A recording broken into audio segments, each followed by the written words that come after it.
इधर देखो बेटा, आपका ये सबसे पहला पार्ट है विलियन सॉल्यूशन, ठीक है, यूनिट 1। अगर यूनिट 1 की हम बात करें तो इसमें हम सॉल्यूशन के बारे में पढ़ेंगे।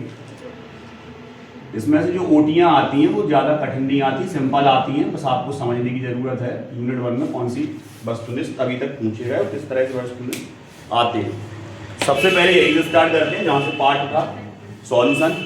सॉल्यूशन की अगर हम बात करें तो सब जानते हैं सॉल्यूशन क्या होता है, सामांगी मिश्रण, दो या दो से अधिक पदार्थों का सामांगी मिश्रण विलियन कहलाता है। तो सबसे पहली ओटी यही आती है, विलियन एक प्रकार का है, तो आपको पता होना चाहिए विलियन एक प्रकार का क्या है, सामांगी मिश्रण है।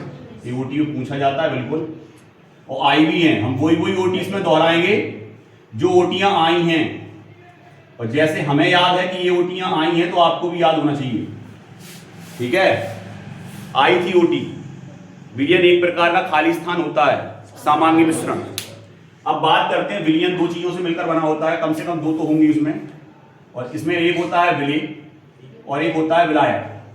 तो ये पूछता है कि विलियन के कितने घटक हैं, पूछा भी है इस तरह की ओटी, तो आप बताओगे विलियन के दो घटक होते हैं, जिसमें एक विलेय होता है और दूसरा विलायक होता है। नंबर में पूछे तो दो, नाम से पूछे तो विलेय और विलायक। ओटी में यह भी पूछा गया है कि इसमें से अधिक मात्रा में पाया जाने वाला घटक क्या है, तो ये आप याद रखोगे हमेशा कि जो भी अधिक मात्रा में घटक पाया जाता है विलियन के अंदर वो आपका विलायक कहलाता है। क्लियर यहां तक सबको? तो बहुत सारी ओटी बन गई इसमें अगर हम देखें तो। अब हम बात करते हैं, इसके आगे बढ़ते हैं, और जैसे ही इसके आगे बढ़ते हैं तो विलियन का मेन 4 गुण आपने इसमें पढ़े जिनको हम अनुसंख्यक गुण कहते हैं। उसके पहले हम आपको थोड़ा सा बता दें, दो चीजों पर सबसे ज्यादा ओटी पूछी जाती है, जिसमें एक है मोलरता, इस पे ओटी आती है बिल्कुल, और एक है आपका मोललता, और एक है आपका पीपीएम। जितना ज्यादा मोल भिन्न पे नहीं आता लेकिन पीपीएम पे जरूर आता है, या आप बोले सांद्रता पर। सर आपके फोटो चले सांद्रता पर सबसे ज्यादा ओटी आएगी। क्लियर?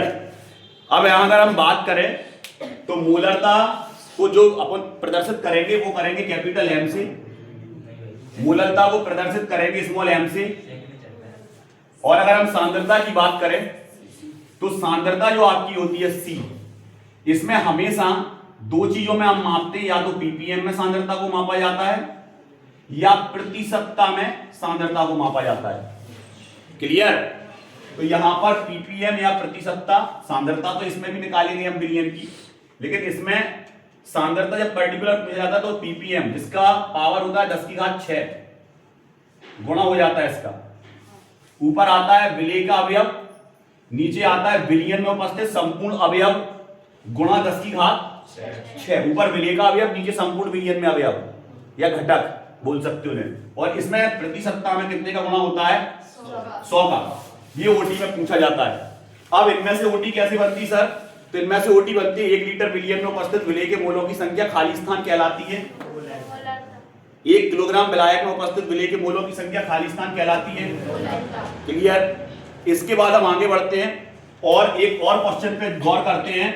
अगर वो सबसे ज्यादा जो ओटी में पूछता है वो ये पूछता है कि जो मोलरता या मोललता होती है वो जल के लिए कितनी होती, तो आप याद रखोगे 55.5 या 55.6। क्लियर?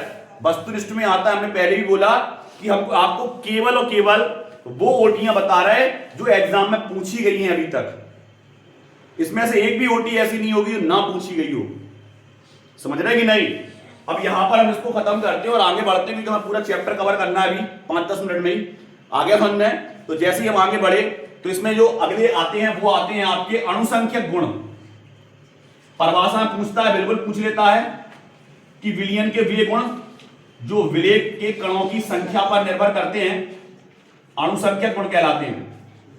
अब वो इसमें जब ओटी पूछता है तो अणुसंख्यक गुण आपको चारों याद होना चाहिए कौन कौन से होते हैं, क्योंकि वो ओटी में ये पूछता है इनमें से कौन नहीं है या कौन है, ये पूछेगा वो, या तो इनमें से कौन नहीं है या है।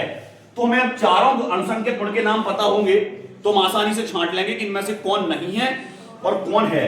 तो सबसे पहले अगर अपन बात करें तो सबको पता अणुसंख्यक गुण में सर वाष्प दाब में आपेक्षिक अवनमन, वाष्प दाब में आपेक्षिक अवनमन, एक तो यही होता है सर अनुसंख्यक गुण। दूसरे अगर हम बात करें हिमांक अवनमन, हिमांक में अवनमन। इसके बाद हिमांक अवनमन के बाद अगर आए तो क्वथनांक उन्नयन, क्वथनांक उन्नयन।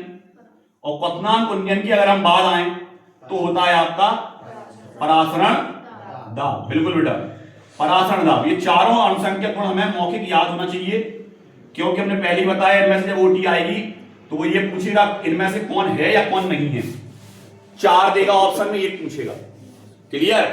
अब परासरण दाब से संबंधित एक ओटी बहुत ज्यादा आती है, वो क्या, देखो ओटी वहीं के वहीं लिख रहे हैं, जिस टॉपिक से रिलेटेड वस्तुनिष्ठ आया है हम वहीं के वहीं लिख रहे हैं उसको।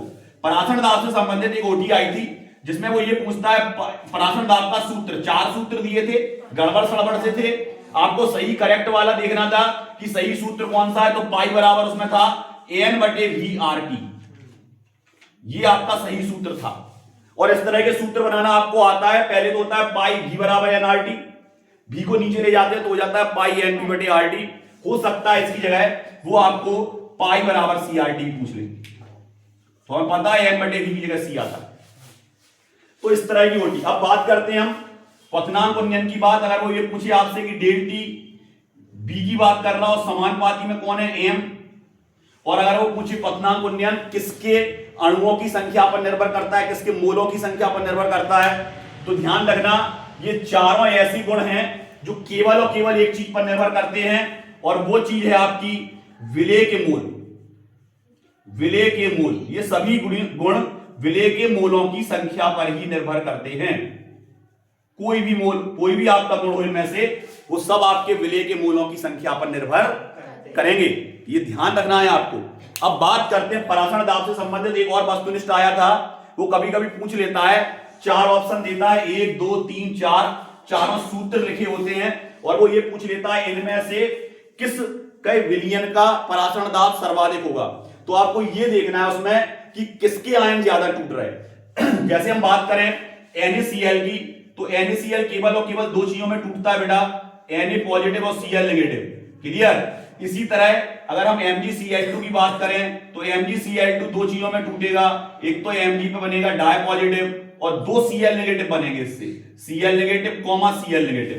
इससे देखें तो 3 अलग अलग आयन आए, इससे देखें तो 2 आयन आए, तो इसकी जो परासरण दाब होगा वो ज्यादा होगा, क्योंकि इसमें आयनों की संख्या ज्यादा निकल के आ रही है। लेकिन कभी कभी ऑप्शन में वो ऐसे दे देता है और बच्चा छोड़ आता है उसको, क्योंकि उसे इस तरह का एग्जांपल नहीं आता। जैसे हमने पढ़ा है उपसय संयोजी यौगिक में K4FeCN का होल 6, बिल्कुल पढ़ा सर हमने K4FeCN का होल 6। इसको बोलते हैं पोटेशियम हेक्सासाइनोफेरेट सेकंड। क्लियर, पूरा नाम इसका पोटेशियम हेक्सासाइनोफेरेट सेकंड। अगर इसके आयन हम बनाएंगे तो हमें पता है कि ये संकुल कभी नहीं टूटता सर, आपने बताया भी था। इस संकुल के ऊपर चार्ज आता है FeCN का होल 6, और इस पूरे पर 4 नेगेटिव आ जाएगा। क्यों? क्योंकि इससे 4 के अलग हो गए, ये चारों की क्या हो गए, अलग हो गए इससे चारों की। तो K पे प्लस, K पे प्लस, K पे प्लस और K पे प्लस।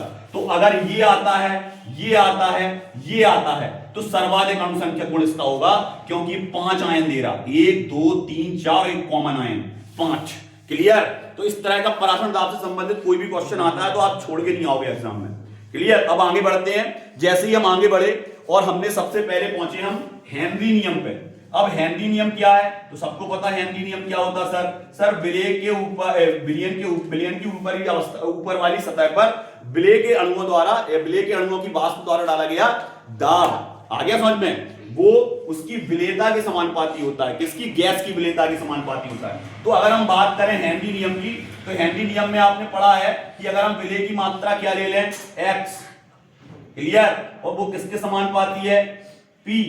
ये है विलेय के मोलों की संख्या। विलेय की मोल में नए x क्या है, यहाँ विलेय की मोल में पूछ सकता है वो हेनरी नियम में x क्या है। विलेय की मोल में जो समानुपाती किसके है, p के। जैसे ही हम इसको बराबर में ले जाते हैं तो आ जाता है आपका x बराबर KH इंटू P। ये हेनरी स्थिरांक है ना। इससे रिलेटेड बहुत सारे वस्तुनिष्ठ बनते हैं, ऐसा पटक देगा वो x/P बराबर KH। इस तरह का ओटी बिल्कुल आता है, बिल्कुल आता ही है। आ गया समझ में? एक्स अब वो पूछ रहा है इसमें से सही सूत्र क्या है, तो तीनों सूत्र सही है, लेकिन थोड़ा उल्टा सीधा करेगा तो वो गड़बड़ हो जाएंगे। आ गया समझ में? क्लियर? ये चीज आपको याद रखनी है। विलेय के मोलों की संख्या हेनरी नियम के बाद अब हम बात करते हैं ऐसे विलयन, दो कोटि सर्वाधिक आती है, दो कोटि कौन सी, यहां पर हम बना दे रहे हैं अलग से, दो कोटियां सर्वाधिक पूछी जाती हैं। एक पूछी जाती है आदर्श विलयन से संबंधित और एक पूछी जाती है अनादर्श विलयन से।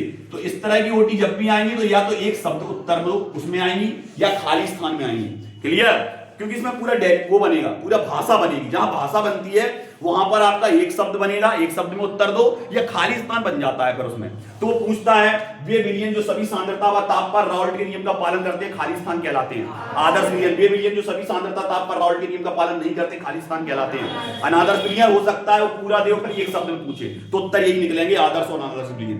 क्लियर? ये चीज सबको समझ में आ गई? अच्छे से सबको समझ में आ गई? इसके अलावा आपको क्या करना है, आपकी ओटी बाहर नहीं जाएगी। इसके अलावा हमने आपको पढ़ाया है धनात्मक विचलन के उदाहरण पहचानना सिखाया है, ऋणात्मक विचलन के उदाहरण पहचानना सिखाया है, और उसके बाद हमने सिखाया है कि आदर्श विलयन कौन से होते हैं और अनादर्श विलयन कौन से होते हैं। तो आदर्श विलयन के तो अलग एग्जांपल आपने लिखे हैं और जो धनात्मक और ऋणात्मक में आते हैं वो अनादर्श के हैं। अगर इनमें से कोई भी आ जाए तो वो अनादर्श कहलाता है। हो सकता है वो धनात्मक विचलन भी पूछ सकता है और डायरेक्ट अनादर्श भी पूछ सकता है। तो अगर वो अनादर्श विलयन पूछ रहा कि अनादर्श विलयन कौन से हैं, तो अनादर्श जितने भी धनात्मक और ऋणात्मक के उदाहरण हैं वो सब अनादर्श विलयन है, और इसका एक वीडियो आपके पास पहुंच जाएगा कल। आ गया समझ में? तो आपको ये याद हो जाएगा कि अनादर्श और आदर्श कैसे छांटते हैं। क्लियर?